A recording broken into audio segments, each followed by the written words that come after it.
सुप्रभात बच्चों, online class में आपका स्वागत है। मैं Neeta Chaudhary Fortune International school से। तो बच्चों, हमने हिंदी के 9 चैप्टर कंप्लीट कर लिए हैं। 9 चैप्टर के हमारे प्रश्नोत्तर भी कंप्लीट हो गए हैं। आज हम हिंदी का 10 चैप्टर पढ़ेंगे, जो एक कहानी है और उस कहानी का नाम है कामचोर। कामचोर का अर्थ होता है काम से जी चुराने वाला। कामचोर का अर्थ क्या होता है? कामचोर, काम से जी चुराने वाला। ये एक कहानी है और इस कहानी को लिखने वाले लेखक हैं इस्मत चुगताई। तो आज हम कामचोर कहानी पढ़ते हैं। बड़ी मज़ेदार कहानी है और इसमें घर के जो छोटे मोटे बच्चे हैं वो तनख्वाह के लालच में सारे बच्चे घर का काम करते हैं। बड़ी देर के वाद विवाद के बाद ये तय हुआ कि सचमुच नौकरों को निकाल दिया जाए। आखिर ये छोटे मोटे किस काम के हैं? हिलकर पानी नहीं पीते, इन्हें अपना काम खुद करने की आदत होनी चाहिए। कामचोर कहीं के। तुम लोग कुछ नहीं, इतने सारे हो और सारा दिन उधम मचाने के सिवा कुछ नहीं करते हो। उधम मचाने का मतलब होता है शैतानी करने के अलावा कुछ काम नहीं करते हो।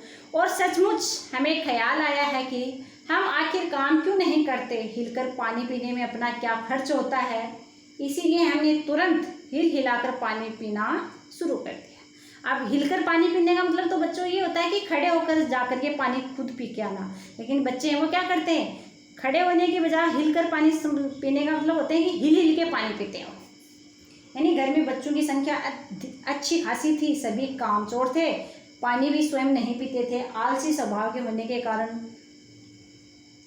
उन्हें बिल्कुल बेकार लोग हैं ये कहा गया है, क्योंकि सारे दिन कुछ काम नहीं करते हैं और सारे काम के लिए किस पे निर्भर रहते हो? नौकरों पे निर्भर रहते हैं।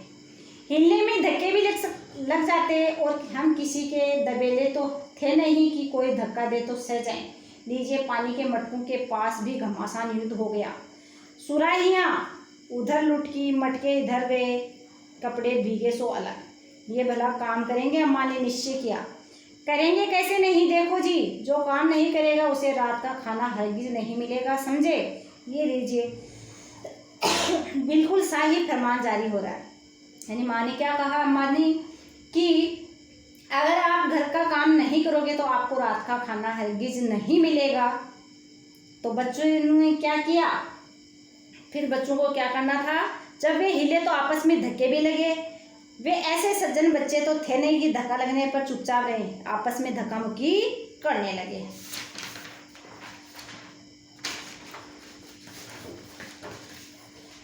हम काम करने को तैयार हैं, काम बताया जाए। बच्चे कह रहे हैं कि हम काम करने के लिए तैयार हैं, हमें काम तो बताओ क्या करना है। हमने दुहाई दी है, यानी न्याय की मांग करना। बहुत से काम हैं जो तुम कर सकते हो। मिसाल के लिए, ये दरी कितनी मैली हो रही है, आंगन में कितना कूड़ा पड़ा है। माँ जी क्या कह रही है कि ये दरी भी धो सकते हो आप, आंगन में कूड़ा है वो भी उठा सकते हो, पेड़ों में पानी भी दे सकते हो। और भाई, मुफ्त तो ये काम करवाया नहीं जाए, तुम सबको तनख्वाह मिलेगी, यानी वेतन भी मिलेगा। अम्मा मियाँ ने कुछ काम बताए और दूसरे कामों का हवाला भी दिया। माली तो तनख्वाह मिलती है, अगर सब बच्चे मिलकर पानी डाले तो ऐसे है खुदा के लिए घर में बाढ़ आ जाएगी। अम्मा ने याचना की। फिर भी तनख्वाह के सपने देखते हुए सब लोग काम में तुल गए। एक दिन फर्शी दरी बहुत से बच्चे जुट गए और चारों ओर से कोने पकड़कर झटकना शुरू कर दिया। 2-4 ने लकड़ियां देकर धुंधुआधार पिटाई शुरू की।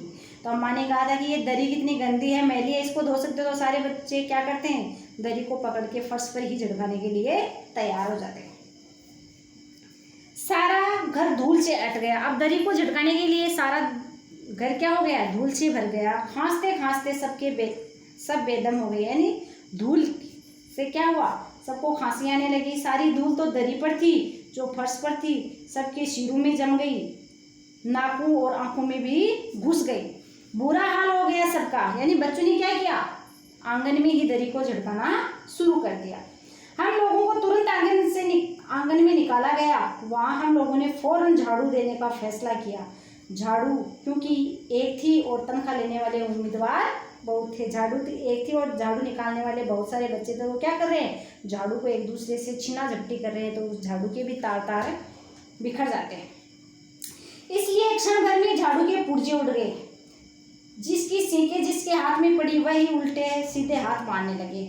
अम्मा ने सिर पीट लिया, भाई ये बुजुर्ग काम करने दे तो इंसान काम करे, जब जरा जरा सी बात पर टोकने लगे तो बस हो चुका काम। असल में झाड़ू देने से पहले जरा सा पानी छिड़क लेना चाहिए। बस ये ख्याल आए तो तुरंत दरी पे पानी छिड़कना शुरू कर दिया, यानी झाड़ू निकाली नहीं, दरी को अलग नहीं हटाया और दरी पर ही बच्चे क्या करते हैं, पानी छिड़कना शुरू कर देते हैं। एक तो वैसे ही धूल भरी हुई थी, पानी पड़ते ही सारी धूल किस में बदल गई, कीचड़ में बदल गई।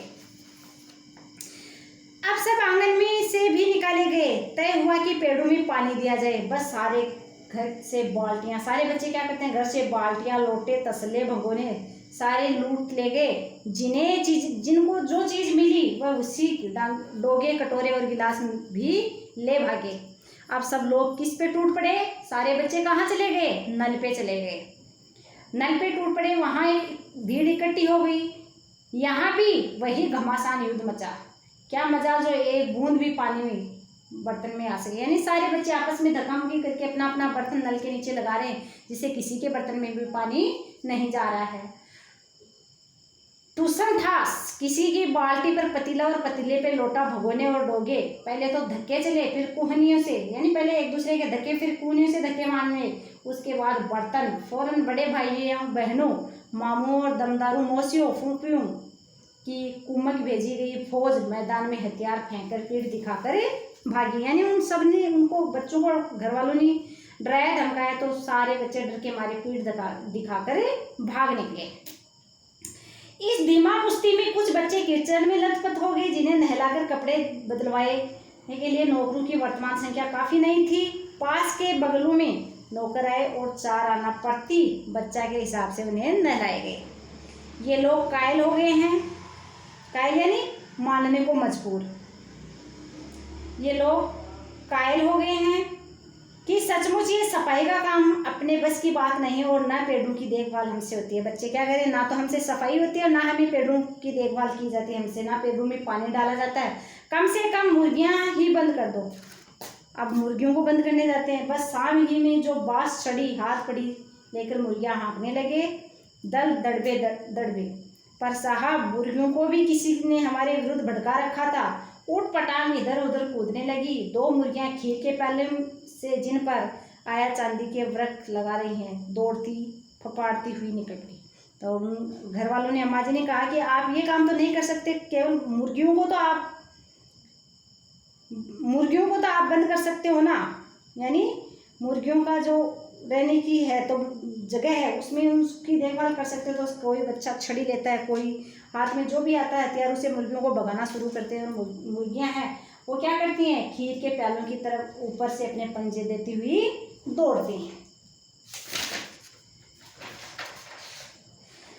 तूफान गुजरने के बाद पता चला कि प्याले खाली हैं और सारी खीर दीदी कामदानी के दुपट्टे और ताजे धुले सिर पर लगी हुई है। एक बड़ा सा मुर्गा अम्मा के खुले हुए पानदान में कूद पड़ा और कत्थे चुन्ने में लुथड़े हुए पंजे लेकर नानी अम्मा की सफ़ेद दूध जैसी चादर पे छापे मारता हुआ निकल पड़ा।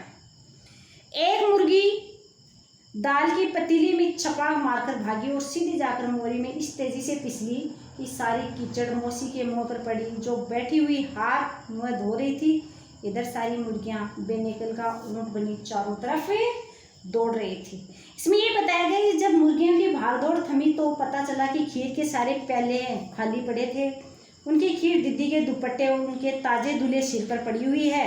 उधर एक मुर्गा भागते समय अम्मा के खुले पड़े पानदान में छपाका मारते हुए निकला। कत्थे और चुने से सने अपने पंजों को उसने नानी अम्मा की सफ़ेद चादर पे छाप दिया। तो ये बच्चों, आज हम इतनी कहानी पढ़ी है, इसको आपको पढ़ना है। बाकी का जो चैप्टर है वो अगले वीडियो में पढ़ेंगे, क्योंकि इसमें ये बताया गया है कि बच्चे हैं वो काम से जी चुराते हैं। तो घर में जो बड़े बुजुर्ग हैं वो उन्हें काम के लिए कहते हैं, तो बच्चे काम कम करते हैं और शैतानी ज़्यादा करते हैं। ये एक कहानी है, काम से जी चुराने वाले बच्चे हैं। तो ये जितनी हमने पढ़ी है उतनी आपको पढ़नी है। बाकी का जो चैप्टर है वो अगले वीडियो में पढ़ेंगे। धन्यवाद।